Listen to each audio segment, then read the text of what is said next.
வணக்கம். இன்றைய பதிவில் நம்ம மைதா பிஸ்கட்டு கிறிஸ்மஸ் ஸ்பெஷலாக பார்க்க போகிறோம். அதுக்கு வந்து ஒரு 2 கப் அளவுக்கு மைதா மாவு எடுத்துக்கிறேன். நீங்கள் 2 கப்பு கோதுமை மாவு கூட எடுத்துக்கலாம், இல்லை 1 கப்பு மைதா 1 கப்பு கோதுமை அப்படியும் எடுத்துக்கலாம். இதுக்கு நான் வந்து ஒரு அரை டீஸ்பூன் அளவுக்கு பேக்கிங் பவுடர் போடுறேன். இதுக்கு தேவையான அளவு உப்பு ஒரு பிஞ்சு லைட்டாக போட்டுக்கலாம். இப்போ இந்த 2 கப்பு மாவுக்கு ஒரு 3/4 கப்பு சர்க்கரையும் 2 ஏலக்காய் இதுவும் சேர்த்து கொஞ்சம் பவுடர் பண்ணி இதில் கலந்துக்கலாம். உங்களுக்கு இனிப்பு அதிகமாக வேணும்னா 1 கப் அளவு சேர்த்துக்கோங்க. நான் இப்போ 3/4 கப்பு சேர்க்குறேன். இப்போது இந்த நம்ம 3/4 கப்பு சர்க்கரையை ஏலக்காய் சேர்த்து நல்லா பவுடர் பண்ணிட்டு வந்தாச்சு. இதையும் இதில் சேர்த்தாச்சு. இப்போ இதில் ஒரு 2 ஸ்பூன் அளவுக்கு நெய் சேர்த்துக்கோங்க. அப்போ கொஞ்சம் நல்லா வாசனை ஃப்ளேவருக்காக தான் நெய் சேர்க்குறோம். இப்போ இதை நல்லா கலந்து விட்டுக்கலாம்.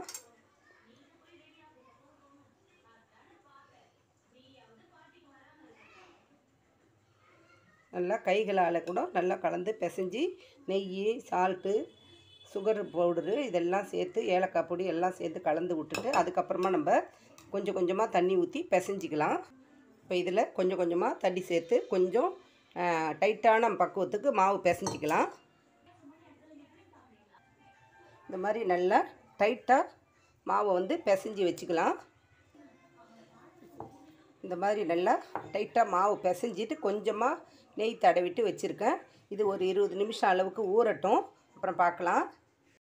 இப்போது இந்த மாவு கொஞ்சம் ஒரு 20 நிமிஷம் அளவுக்கு ஊறிடுச்சு. இப்போ இதை சின்ன சின்னதாக பால்ஸாக செஞ்சு நம்ம சப்பாத்தி கட்டையில் போட்டு நல்லா மேல் மாவு தொட்டு உருட்டி டைமண்டாவோ இல்லை ஸ்கொயராகவோ நம்ம கட் பண்ணி எடுத்துக்கலாம். இந்த மாதிரி உருண்டைகள் செய்து போட்டுக்கிறேன். கொஞ்சம் மேல் மாவு மைதா மாவு நம்ம சேர்த்துக்கிட்டு இந்த நம்ம உருட்டி வச்சுருக்க உருண்டையை எடுத்து நம்ம இந்த மாவில் கொஞ்சமாக டச் பண்ணிவிட்டு நம்ம இதை வந்து சப்பாத்தியாக நம்ம உருட்டி எடுத்துக்கலாம். சப்பாத்தியை விட கொஞ்சம் தின்னாக போட்டுக்கோங்க. இந்த மாதிரி போட்டுக்கிட்டும் போது நம்மளுக்கு பிஸ்கட் வந்து நல்லா நார்மலாக வரும். இப்போ நான் வந்து ஷேப் வந்து நம்மளுக்கு என்ன ஷேப் தேவையோ அந்த ஷேப்புக்கு நம்ம இதில் நம்ம மார்க் பண்ணிக்கலாம். கத்தியால் போட்டுட்டு சின்ன சின்னதாக போட்டுக்கலாம். இந்த மாதிரி நம்ம வேணுன்ற ஷேப்பில் ஸ்கொயராகவோ இல்லை டைமண்டாவோ இந்த மாதிரி கட் பண்ணி எடுத்துக்கலாம்.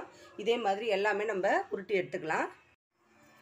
இப்போ பாருங்கள், இந்த மாதிரி எல்லாமே நம்ம ஸ்கொயராக வந்து கட் பண்ணி எடுத்து வச்சு இப்போ வந்து எண்ணெய் ஊற்றி கொஞ்சம் காய வைக்கலாம்.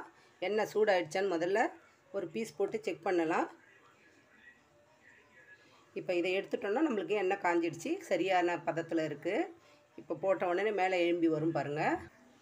நம்ம போட்ட ஒரு பீஸ் நல்லா மேலே எழுந்து வந்திருக்கு. இன்னும் கொஞ்சம் ப்ரௌனாக ஆகிறோம் எடுத்துக்கலாம். நம்ம இது எண்ணெய் காஞ்சிடுச்சுன்னா நம்ம எல்லாமே போட்டு எடுத்துக்கலாம். இப்போது இந்த பீஸ் நம்ம எடுத்துகிட்டு அடுத்து எல்லாத்தையும் ஒன்று ஒன்றா நம்ம போட்டு எடுத்துக்கலாம். நம்ம போட்டு வச்சுருக்கிற டைமண்ட் ஷேப்பு ஒன்று ஒன்றா பார்த்து ஜாக்கிரதையாக போடணும். இதேமாரி எல்லாத்தையும் நம்ம போட்டுக்கலாம். பிஸ்கட் போட்ட உடனே கொஞ்சம் இடம் விட்டு நல்லா கொஞ்சம் ஃப்ரீயாக வேகிற மாதிரி போடலாம். இப்போ எல்லாமே நம்ம ஒரே நிறமாக வர்ற அளவுக்கு எடுத்து பொரித்து எடுத்துக்கலாம். நம்ம இப்போ நம்மளுக்கு பொன்னிறமாக வந்துருச்சு. இப்போ நம்ம அதை எடுத்துக்கலாம். பிஸ்கட்டெல்லாம் மைதா பிஸ்கட் எடுத்து ஒரு ட்ரேயில் மாற்றிக்கலாம். எல்லாத்தையும் எடுத்துக்கலாம். இதே மாதிரி நம்ம எல்லாத்தையுமே போட்டு எடுத்துக்கலாம். அடுத்த ஈடில் ஒன்று ஒன்றா போட்டு எடுத்துக்கலாம். பார்த்து ஜாக்கிரதையாக கையில் படாமல் போடுங்க. இதே மாதிரி எல்லாமே எடுத்துகிட்டு பார்க்கலாம். நம்மளுடைய மைதா பிஸ்கட்டு கலக்கலாக ரெடி ஆகிடுச்சு. நல்லா ஈவினிங் ஸ்நாக்ஸாகவும் இருக்கும், கிறிஸ்மஸ் ஸ்பெஷலாகவும் நம்ம இதை செய்து பசங்களுக்கு வீட்டில் லீவுனா நம்ம இந்த கோதுமை மாவுலேயும் செஞ்சு கொடுக்கலாம். பாருங்கள், நல்லா இது ஆறினோடனே நல்லா கிறிஸ்பியாக இருக்கும். இப்போ இதேமாரி அடுத்த ஈடும் போட்டாச்சு. இதே மாதிரி நம்ம எல்லா மாவையும் போட்டு எடுத்து வச்சுக்கிட்டா நல்லா ஏர் டைட்டான இதில் பாட்டிலில் போட்டு வச்சிட்டோன்னா நல்லா ஒரு 15 நாள் வரைக்கும் நல்லா மொறுமொறுப்பு குறையாமல் சூப்பராக இருக்கும். கண்டிப்பாக இந்த ரெசிபி பிடிச்சிருக்குன்னு நினைக்கிறேன். பிடிச்சிருந்துச்சுன்னா லைக் பண்ணுங்கள், ஷேர் பண்ணுங்கள். கதம்பம் 2.0 சப்ஸ்கிரைப் பண்ணுங்கள். பக்கத்தில் இருக்க பெல் ஐக்கான் அழுத்துங்க. வாழ்க வளமுடன், நாளும் நலமுடன். அனைவருக்கும் கிறிஸ்மஸ் தின நல்வாழ்த்துக்கள்.